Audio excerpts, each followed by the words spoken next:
Baiklah, ada yang tahu nggak kemarin kita belajar tentang apa sih?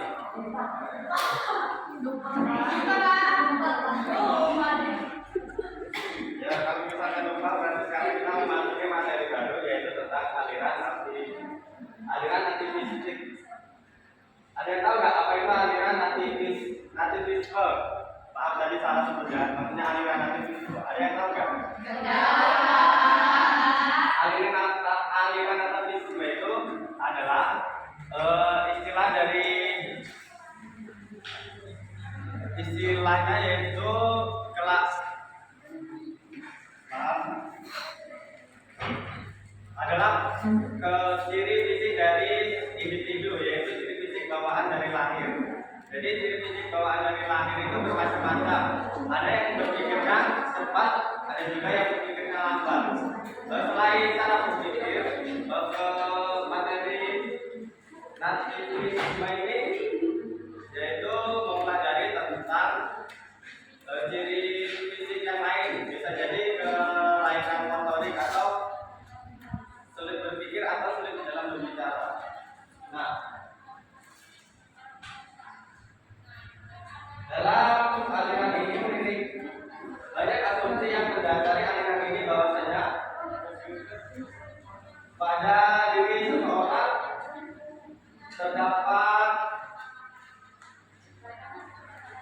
banyak kesamaan fisik, baik itu dari orang tuanya atau dari kakeknya. Cuman biasanya ciri fisik ini banyak yang menurut yaitu dari orang tuanya, salah satunya dari orang tua.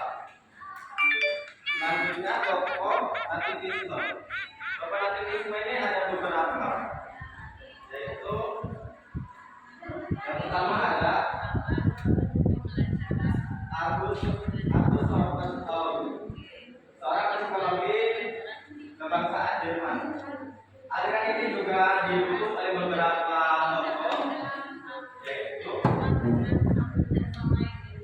Franz Joseph, Otto Hess, dan Lamberton.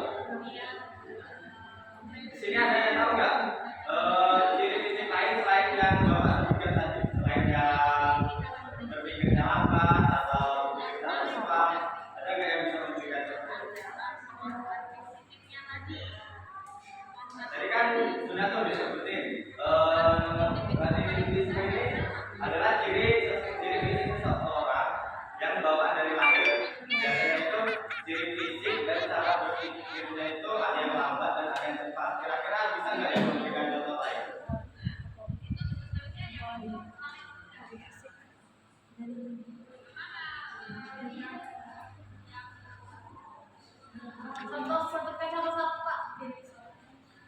Salah satu. Kalau contoh fisik itu biasanya itu adalah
Contohnya itu adalah salah satunya itu adalah kemampuan berpikir.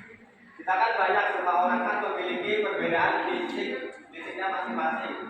Ada juga salah satunya itu cara berpikir. Kan sebagian orang kan tidak ada orang lain. Itu teman kita nih. Ada juga nih yang cara berpikirnya itu cepat, ada juga yang lambat. Contoh berpikir cepat, misalkan kita sekarang kita mempelajari tentang aliran aktivisme itu kan tentang ciri fisik ini. Nah, jadi kan sebagian tuh ada yang sudah mengerti kalau ciri fisik itu adalah salah satunya kemampuan berpikir. Ada seseorang yang berpikirnya lancar gitu, ada juga yang berpikirnya lambat. Seperti kalau misalkan 5 tambah 5 berapa, ada yang jawab 10, ada juga yang kesulitan mungkin jawabnya 9, ada juga yang 7 tambah 3 atau 7 tambah 1 itu berapa, ada juga yang berbagi.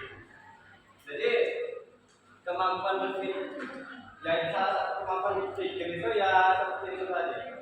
Cara berpikirnya ada juga yang cepat, ada yang lambat. Contoh lainnya dari nativisme ini,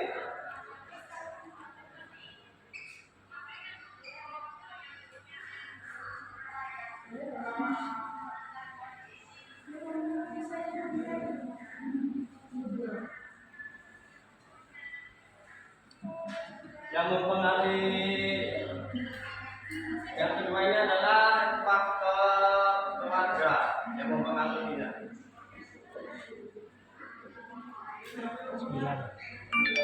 Nah, jadi nativisme ini kan selain bawaan dari lahir, faktor keluarga juga dapat mempengaruhinya.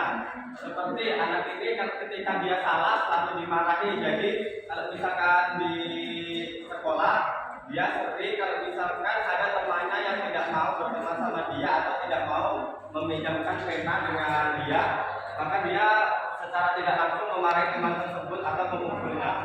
Jadi kan faktor keluarga ini sangat penting, karena jika keluarga salah mendidik atau cara mendidiknya itu secara kasar, jadi anak itu selalu terbawa dan teman-temannya sebagai pelampiasannya. Jadi kebanyakan teman-teman kan ada juga tuh mungkin temannya waktu dulu SD atau SMP, ada juga kan yang seperti itu. Jadi faktor keluarga itu juga sangat penting. Ada nggak yang bisa memberikan contoh lain? Contoh nih, kalau misalkan anak ini punya sebuah makanan. Nah, terus ada nih teman datang. Nah, kalau misalkan dia memberikan teman ini makanan yang dia bawa, kira-kira itu contohnya yang baik atau buruk? Baik atau buruk? Nah, baik. Kalau misalkan teman kita nih punya makanan, nah terus kita tanpa ditawari terus meminta secara paksa, kira-kira itu contohnya baik atau buruk? Nah, seperti itu ya contohnya. Terus ada lagi nih, kalau misalkan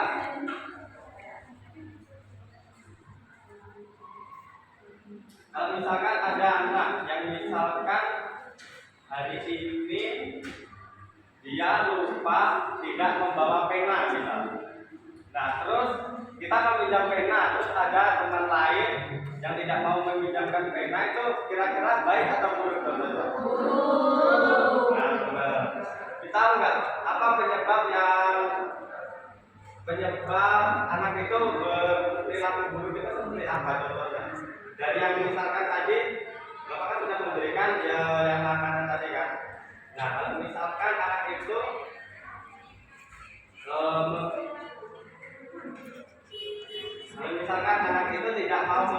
tidak ditawari makanan terus meminta makanan secara paksa, itu kira-kira dampaknya kan buruk kan? Kira-kira faktor apa yang mempengaruhi? Oke, ada lagi, pelit juga bisa ada lagi. Tidak mau berbagi boleh. Terus sudah.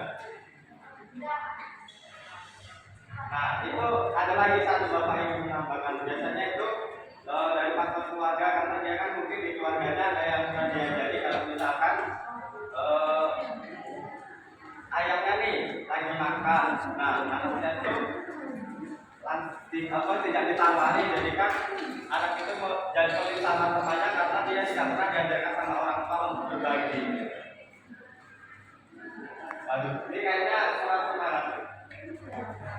Bapak ada yang sedikit ikutan, atau yang berdiri semuanya?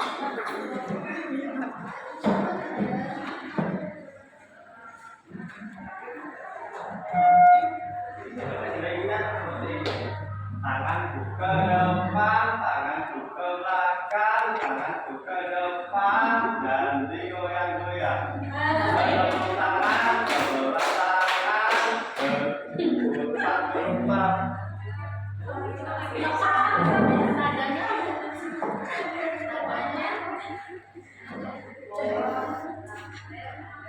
Oh, itu kan berputar-putar bersama-sama. Bawakan ya, tangan ke depan, tangan ke belakang, tangan ke depan, dan digoyang-goyang. Bertepuk tangan, bersama-sama.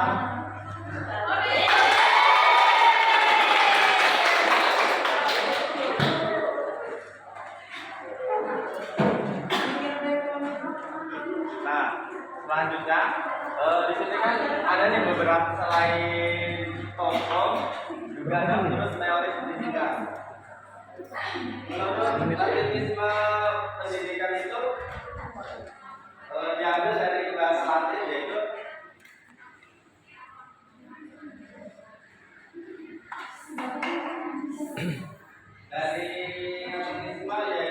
tentang diambil dari bahasa Latin yaitu nativi yang berarti terlahir. Jadi inti dari materi yang kita bahas ini adalah bahwasanya sikap nativisme itu adalah bawaan seseorang dari lahir, baik secara keturunan orang tua ataupun faktor lingkungan yang ada di sekitar kita. Nah, jadi ada nggak yang ingin menambahkan apa sih kesimpulan dari materi yang baru saja kita bahas ini? Secara singkat aja lah.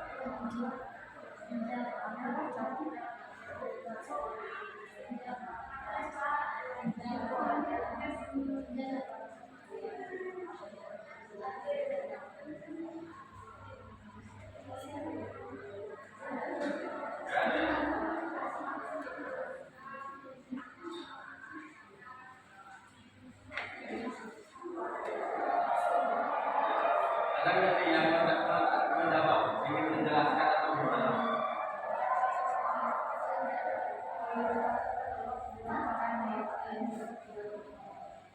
Ada nggak yang mau coba?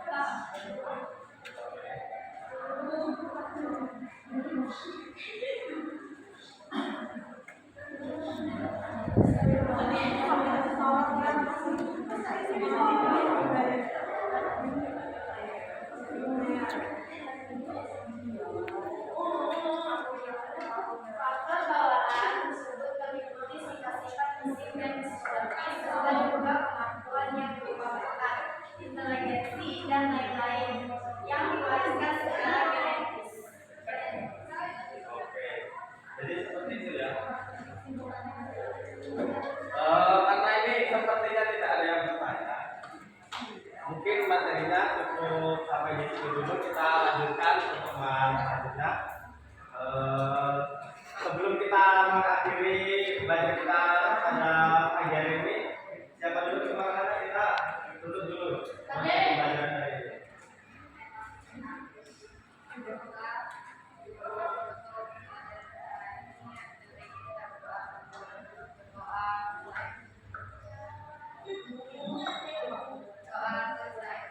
Baiklah, mungkin itu saja yang dapat Bapak sampaikan. Jika ada salah kata, mohon maaf. Saya akhiri. Wassalamualaikum warahmatullahi wabarakatuh. Waalaikumsalam warahmatullahi wabarakatuh.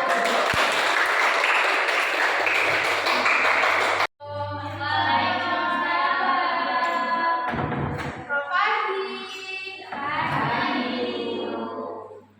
Apa kabar kalian semua?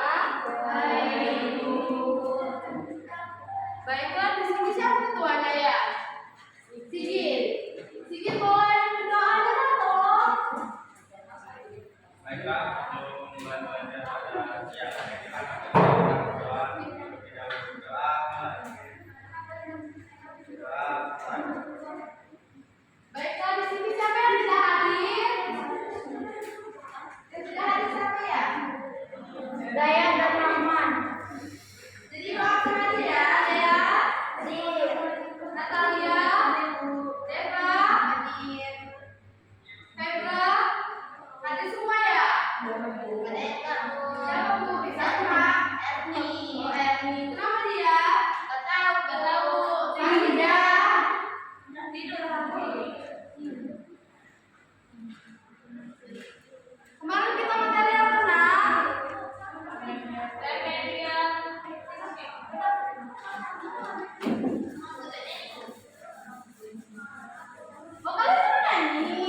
Apa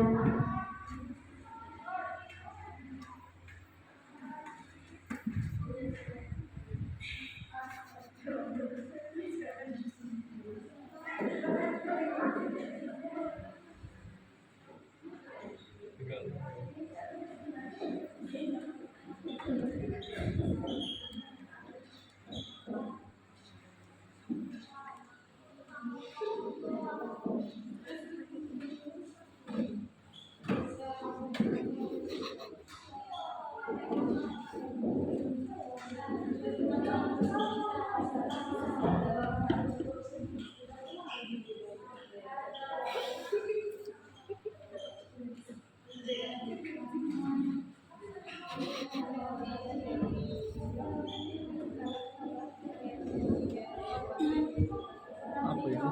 Cat.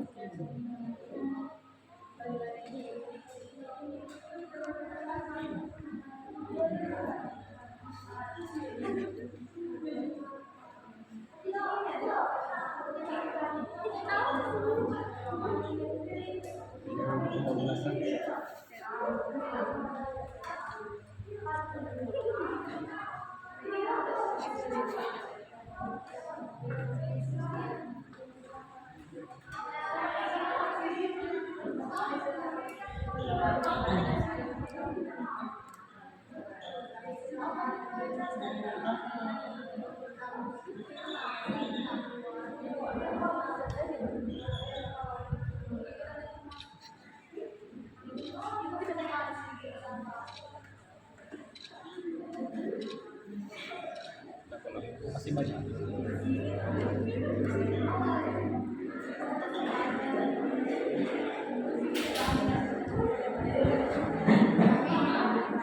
Baiklah, di sini materinya aliran empirik.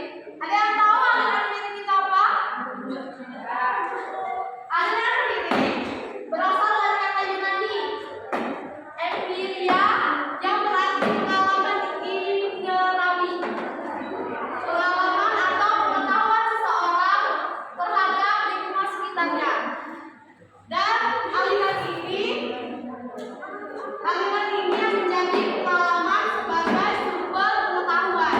Jadi aliran ini kita sebagai manusia memperbanyak pengalaman dan pengetahuan untuk kedepannya.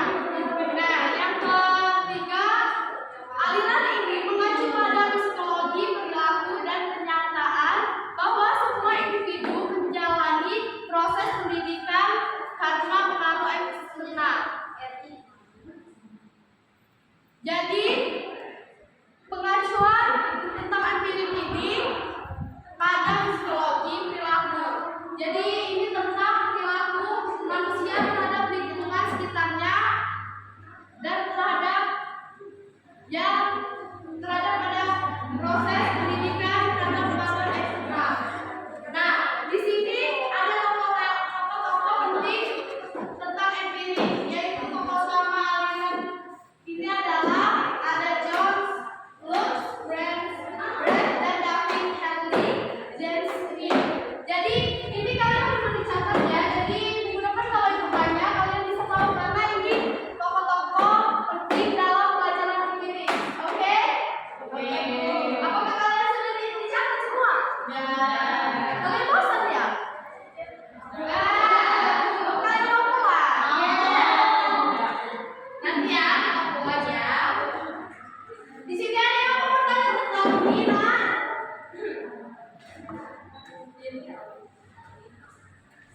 Di sini ada yang mau bertanya tentang empirik. Ya, Nak. Mau bertanya apa? Contoh tindakan dari empirik. Tindakan atau perilaku seseorang anak didasarkan pada pengalaman serta pengalaman terhadap lingkungannya. Jadi ini pengetahuan tentang seseorang dalam zaman lingkungan sekitarnya. Begitu. Ngerti nggak? Di sini ada yang mau membaca kesimpulan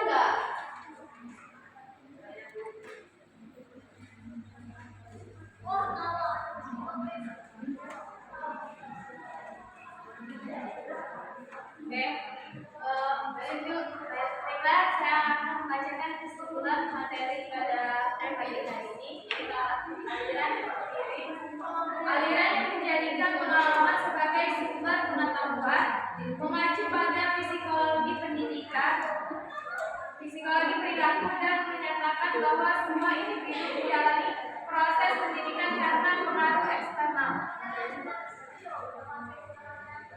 Sudah nak dan Bu? Baiklah. Di sini kalian ngobrol semua ya? Ya. Baiklah, materi pada siang hari ini tutup. Kita lanjutkan pada minggu depan. Baik pada 15 sudah semua. Baiklah, sebelum kita mengakhiri belajar pada hari ini, aku berikan doa mulai. Doa selesai. Baiklah, yang mengakhiri. Wassalamualaikum warahmatullahi wabarakatuh.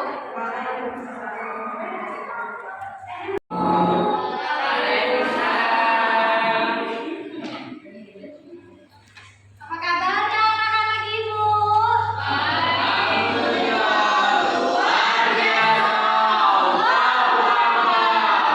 Oke, sebelum belajar kita berdoa dulu ya. Siapa ketua kelasnya? Oh ya udah, untuk saudara Dada ya. Dipimpin doanya. Baiklah teman-teman, sebelum kita belajar, alangkah baiknya kita berdoa terlebih dahulu. Doa dalam hati, Tuhan.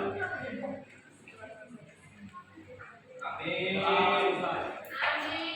Oke, siapa yang mau masuk hari ini? Sini. Ibu absen dulu ya. Sini. Aman. Selfie. Hadir Bu. Bunda. Rara. Oke, hadir semua ya. Udah pada hafal Bu?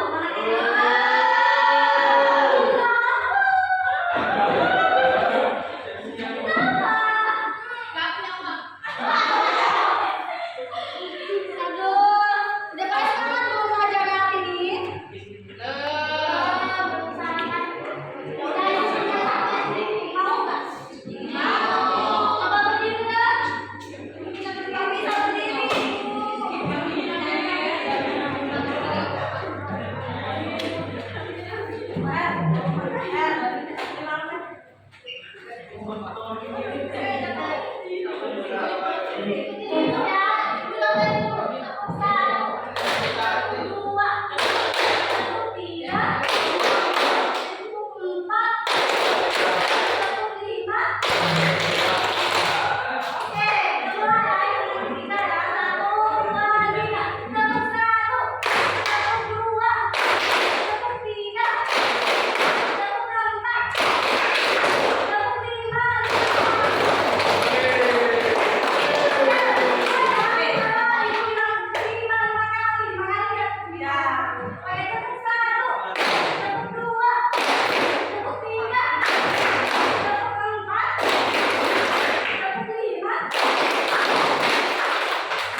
Kita lanjutin materi yang minggu kemarin ya.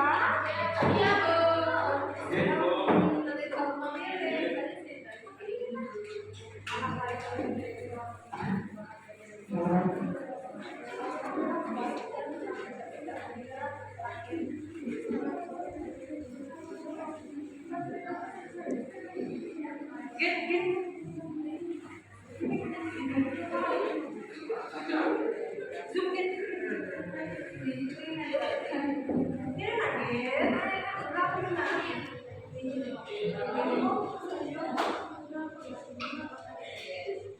Kita hari ini mau belajar tentang teori empirisme dalam pendidikan. Sambil Ibu tulis, kalian juga catat ya.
Nah, ada yang tahu teori empirisme dalam pendidikan itu apa?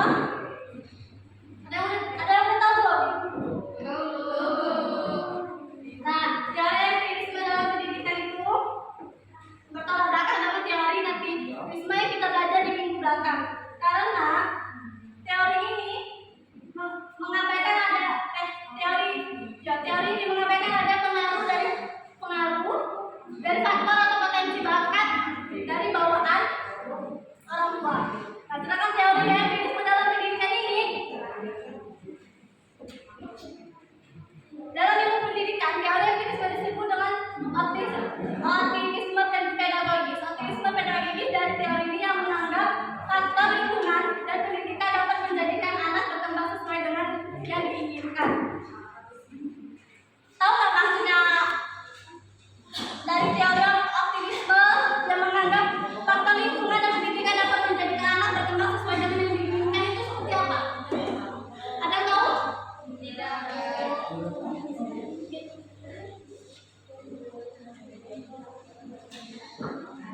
Anak dapat memilih ketika dia sudah besar, anak dapat memilih apa yang dia inginkan sesuai dengan kemampuan yang mereka miliki. Seperti mereka lebih berfokus pada kesenian.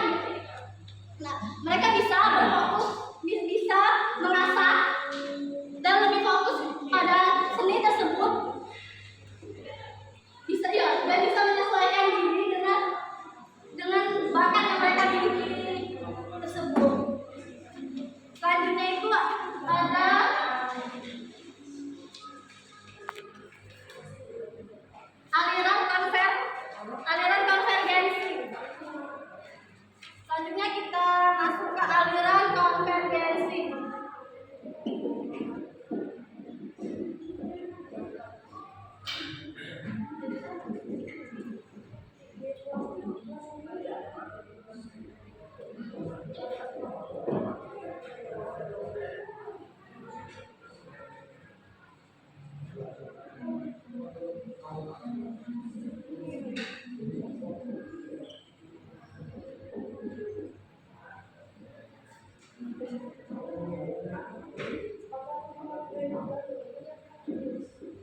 Nah, di sini tuh ada aliran konvergensi.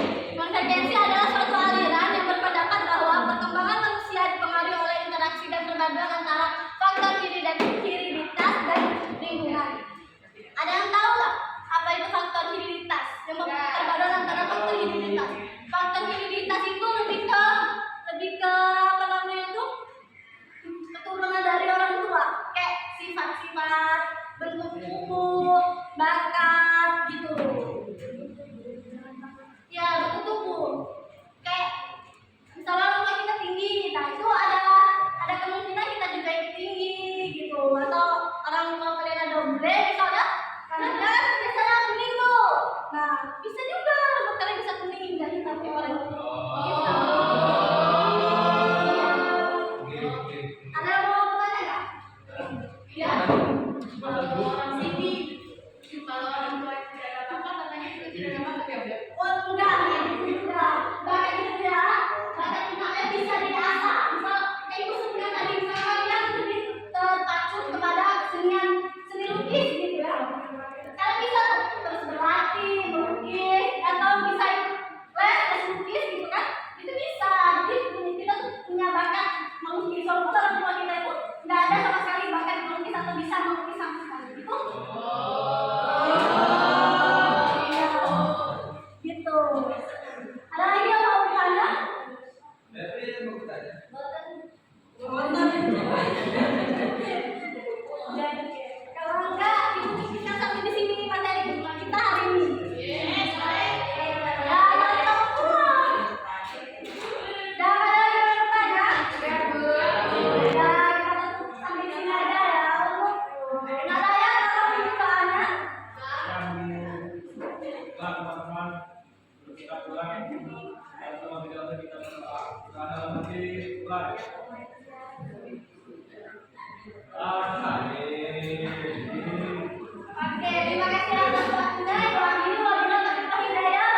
Yuda, suaranya.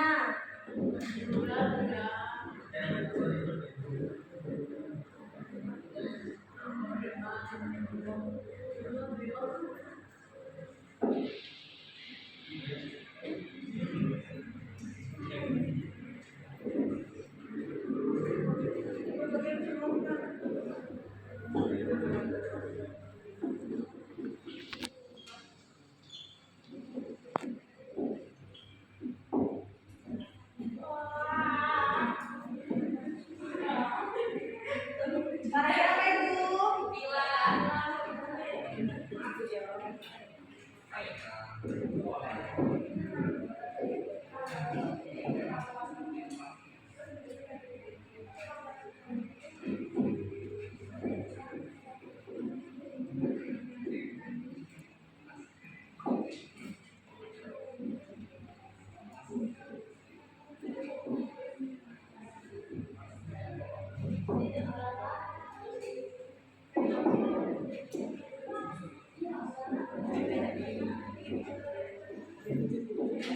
Baiklah, di sini teori konvergensi itu merupakan gabungan dari teori nativisme dan empirisme. Teori ini merupakan gabungan unsur bakat dan lingkungan. Tahu nggak bakat itu apa? Skill, pinter. Ada lagi? Contoh skill yang bagaimana salah? Nari, itu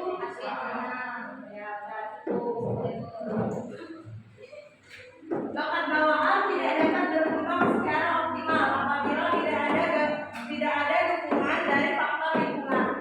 Ada yang tahu nggak ini maksudnya gimana? Kalau tidak dikembangkan, bakat bawaan tidak dapat berkembang secara optimal apabila tidak ada dukungan dari faktor lingkungan. Ya, contohnya apa?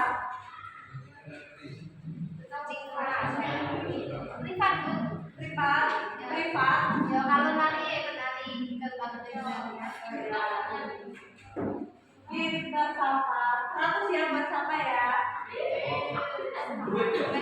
Oh iya, cara juga ya sama Dina. Bagi dua ya. 50.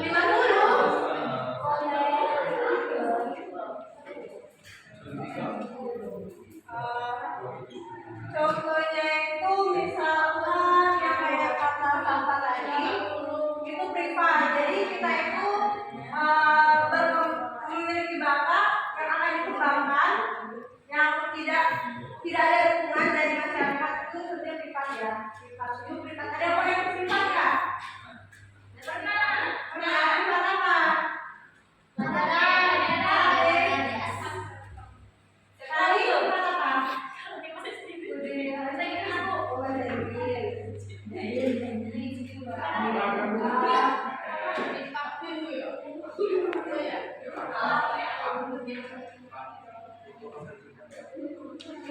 Konvergensi juga itu adalah seperti anak lahir di dunia itu kan udah memiliki bakat baik dari buruk. Sedangkan perkembangan anak selanjutnya akan dipengaruhi oleh lingkungan.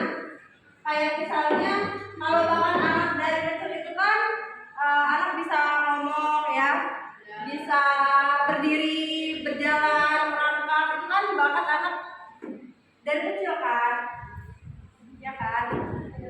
Kalau seandainya yang seperti berenang, berlari itu bakat perkembangan secara lingkungan.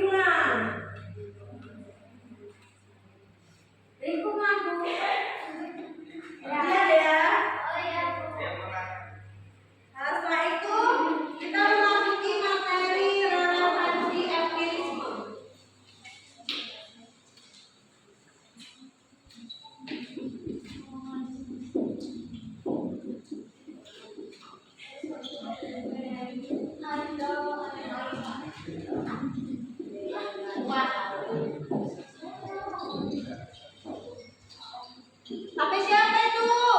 Kalian semua udah bawa HP ya? Iya, masa HP ya? Iya, nanti kesini aja ya. Iya.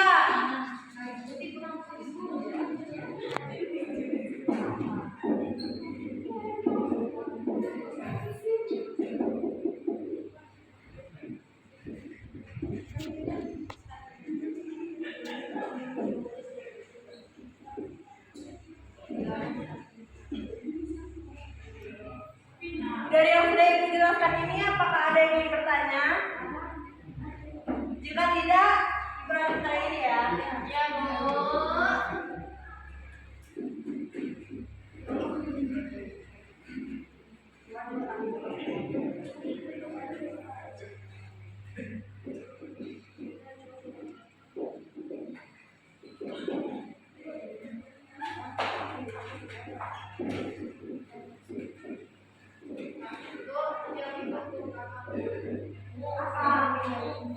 Kalau tidak, nanti berapa loh itu? Sama Anda ya nanti dijodohkan.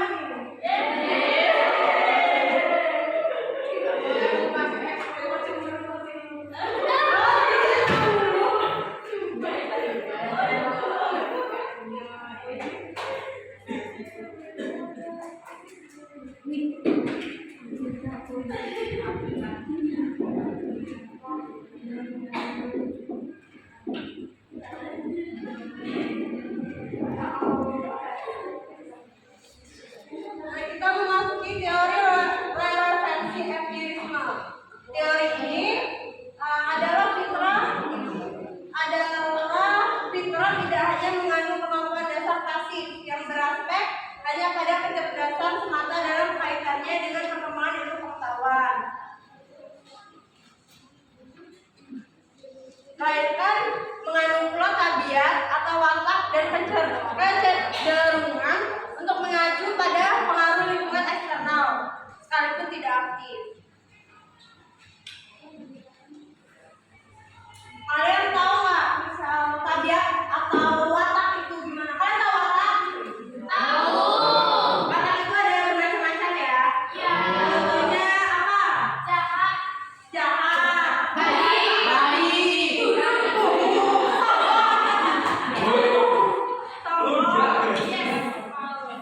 Berita lagi. Kalau wataknya jahat itu patut ditiru nggak? Ya. Kalau yang baik?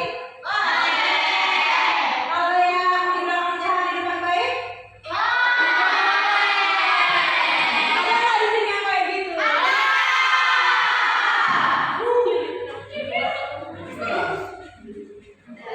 Itu nggak baik ya, itu nggak patut ditiru ya.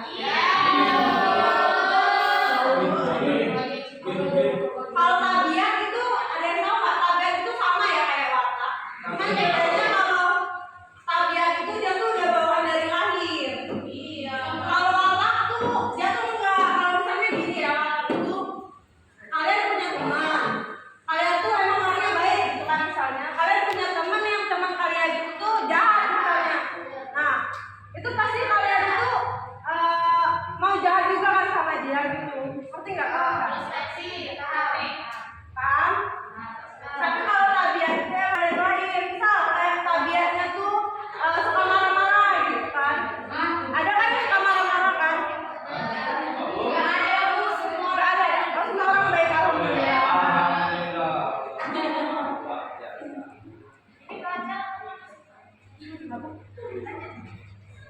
Baiklah, dari sekian ini ada yang ditanyakan? Apa Dea? Oh, Dea mau bertanya Dea? Sekian ini nggak ada yang mau bertanya. Oh, dari sekian ini nggak ada yang mau. Ya udah, baiklah. Kalau nggak ada yang mau ditanya, kita tutup ya. Nggak ada yang mau ditanya. Ya. Kalau ada yang mau pulang ya? Baiklah, Devi ditutup. Baik, teman-teman, sebelum kita